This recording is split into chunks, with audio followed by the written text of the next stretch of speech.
Vamos lá, voltando, agora vamos estudar a segunda derivada. Qual é, né, o papel dela? Fique tranquilo que para na segunda derivada, né? Não vamos ficar estudando terceira, quarta, quinta. Não, primeira e segunda derivada são as duas coisas que a gente estuda para conseguir entender os gráficos. Lembra que a gente está estudando gráficos. Depois a gente vai juntar a salada toda aí. E outra coisa também é que o estudo da segunda derivada, né, as coisas que a gente pode tirar da segunda derivada, assim, em geral, tira menos coisa da segunda derivada do que da primeira. Né? A primeira derivada demorou bastante, mas aqui não vai demorar tanto quanto demorou na primeira derivada não. Então vamos lá. A segunda derivada tem a ver com a concavidade. Lembrando lá que a primeira derivada tem a ver com a função estar subindo ou descendo. A segunda derivada tem a ver com a função ter concavidade para cima ou para baixo, ou não ter concavidade. Então basicamente num ponto que a segunda derivada é maior que zero, é porque naquela região a concavidade está para cima. Se for menor que zero, é porque naquela região a concavidade está para baixo. E onde a segunda derivada é zero, é porque naquela região ali próxima do ponto, o gráfico da função é uma reta, ou mais próximo possível de uma reta. Então é isso. A segunda derivada positiva com concavidade para cima, segunda derivada negativa com concavidade para baixo, e segunda derivada igual a zero quer dizer que não tem concavidade. Não está nem assim, nem assim. Tá? É uma reta.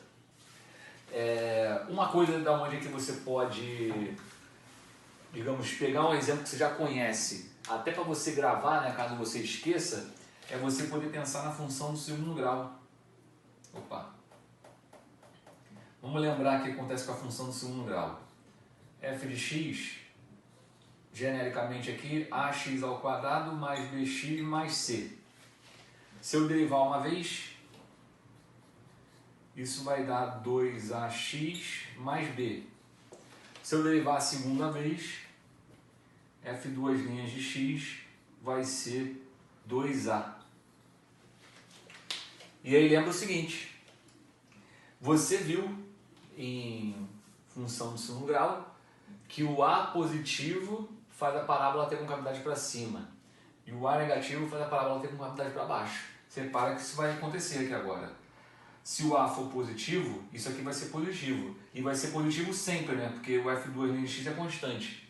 Então, para o a positivo, a segunda derivada aqui da função do segundo grau vai ser sempre positiva. Por isso que você tem uma parábola com a positivo, ele é assim o tempo todo. Não tem volta, né? Ele não faz algo, tá assim, depois muda. Não tem isso. Ele fica assim, com cavidade para cima, o tempo todo. Isso naturalmente vai acontecer aqui se o a for positivo. Já se o a for negativo, vai acontecer o contrário, né? Se o a for negativo, a gente vai ter f duas linhas aqui negativo. Então a gente vai ter uma parábola sempre com concavidade para baixo, para todo x. E se o a for zero, repara que se o a for zero, a gente nem tem aqui o segundo grau. Se o a for zero, é que sobra uma equação de reta. E isso aqui vai ser zero para todo x. Eu vou ter a segunda derivada igual a zero para todo x. Segunda derivada igual a zero num ponto, quer dizer que perto daquele ponto eu tenho uma equação de reta. Ou tenho um gráfico bem próximo de uma reta. Mas como a segunda derivada nesse caso aqui, né, se aqui fosse zero, daria zero para qualquer x, quer dizer então que a função é uma reta. Então, a segunda, naturalmente aqui a gente tem o a positivo dando concavidade para cima, o a negativo dando concavidade para baixo, e o a igual a zero, a gente mata isso aqui e vai ter uma equação de reta. A equação vai ser segunda derivada igual a zero sempre, quer dizer que naquele domínio ali da função eu tenho uma reta mesmo. E aí, para finalizar, você vê que a segunda derivada é bem rápido, é na segunda derivada que a gente procura os pontos de inflexão. Lembra que eu terminei o último vídeo sobre primeira derivada, colocando lá umas questões de verdadeiro ou falso para ver pegadinhas, e uma coisa que eu falei para vocês foi o seguinte, eu disse nesse vídeo anterior que a gente pode ter o f' de x0, a gente pode ter, cadê meu apagador? Meu apagador sumiu, deixa eu apagar com a mão mesmo. Eu falei o seguinte, a gente pode ter um cara x0 ponto de inflexão, mas com a primeira derivada dele diferente de zero. Eu terminei o último vídeo que eu fiz, foi com algumas pegadinhas lá de verdadeiro ou falso. Uma das pegadinhas era essa. Então, a gente pode ter um cara que é ponto de inflexão com primeira derivada diferente de zero. Aí nesse momento eu disse, ó, não é para achar ponto de inflexão, se o interesse é estudar os pontos de inflexão, não é olhar para a primeira derivada a ferramenta certa. A ferramenta certa para você procurar pontos de inflexão são as raízes da segunda derivada. Então está escrito ali, ó. Suponha aqui um f, uma função derivável duas vezes no intervalo AB, e aí eu digo aqui, ó, os candidatos a ponto de inflexão dessa função são, na verdade, as raízes da segunda derivada. A gente vai fazer exercício para estudar um gráfico de forma completa e a gente vai ver que quando eu chegar nesse momento de buscar pontos de inflexão da função, eu não vou ficar me preocupando com a primeira derivada, por causa disso. Eu posso ter primeira derivada diferente de zero com o cara sendo ponto de inflexão do mesmo jeito. O que a gente vai fazer para buscar os pontos de inflexão é achar as raízes da segunda derivada. Mas repara também que eu não estou dizendo que qualquer número que zere a segunda derivada é ponto de inflexão. O que eu estou dizendo é que os candidatos a ponto de inflexão têm que estar todos ali, nas raízes da segunda derivada. E aí, para você tirar a dúvida, né, ou ter a certeza de que aquele ponto é ou não de inflexão, você parte aqui de um cara que zera a segunda derivada e tem que fazer um negócio que eu já falei também anteriormente. Para ser ponto de inflexão, a primeira derivada um pouquinho antes e um pouquinho depois desse ponto x0, ela não pode mudar de sinal.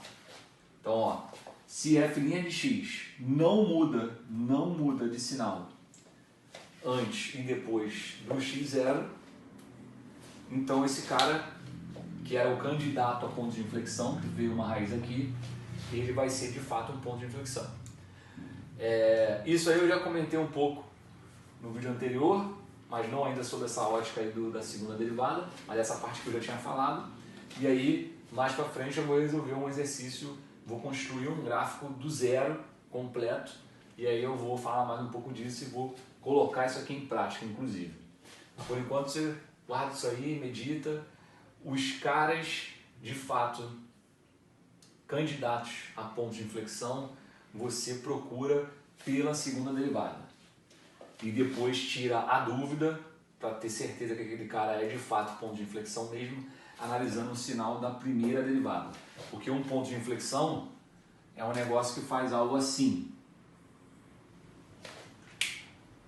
Ponto de inflexão é onde a função mudou de concavidade. Estava com concavidade para baixo, mudou a concavidade para cima. Aí repara aqui que para isso acontecer, a função estava subindo o tempo todo. Por isso que eu digo aqui que a primeira derivada não muda de sinal. Porque lembra que quem diz se a função está subindo ou descendo é a primeira derivada. Então, esse cara aqui, que é um ponto de inflexão, antes de chegar nele a função está subindo, a primeira derivada é positiva, e depois que passa dele a função continua subindo, então a primeira derivada continua positiva. Então a primeira derivada não muda de sinal antes e depois do ponto. Aí de fato ele vai ser inflexão. Bom, vamos fazer só mais um vídeo aqui que junta um teorema lá entre primeira e segunda derivada. E aí depois a gente pode começar a avançar em exercícios e também a falar sobre assíntotas.